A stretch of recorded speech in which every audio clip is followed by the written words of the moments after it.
Hi friends, and welcome to another tutorial with Mr. Petrimo. Today we're going to look at your Nearpod reports and how to keep them organized and sorted. And so there's two main ways to do that.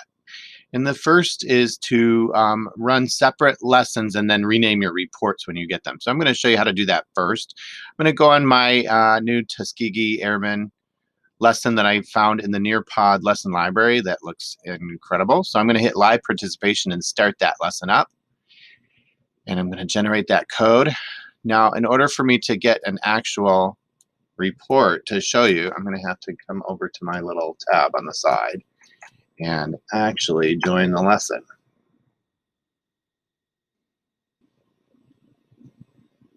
So give me just a second. I'm going to log in with my Google. I love that new feature. Keeps all my little troll kids out of my Nearpods for the most part. And I'm going to start my lesson. So there we go. I'm going to go through my lesson. I'm going to use my annotate tool and take notes or make arrows to point at things and just have a good time. I love that annotate tool too. And when I am done, I'm going to end my session. And that is going to generate a report for me. So now I'm going to go back to my reports tab over here.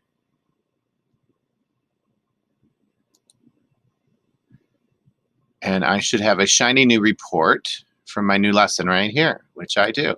I can open up that report and I can edit the name right here using the edit pencil button right next to the report name. So this to me is the easiest way. As soon as I'm done teaching my lesson, I come right in here and edit it, and I say grade 5 section 2. And then I always like to leave the date and the time just in case, because I can always go back, and if anything happens I can go back and look at the date and time that I taught the lesson. So but this actually adds my grade number and my section number to the name of the report. So that's an easy way to keep your reports organized. It does take that extra little thing to remember. As soon as you're finished with your lesson, go back and rename them. Otherwise, you could go back and use this time to rename them into sections that way. Another way that you could do this is by actually duplicating your lessons and sorting them. So I can go into Tuskegee Airmen and I can use my kebab at the top. So the 3 little dots is usually called a kebab, and I can duplicate this lesson. Now, what that will allow me to do is rename it and add that section number to the name of this lesson.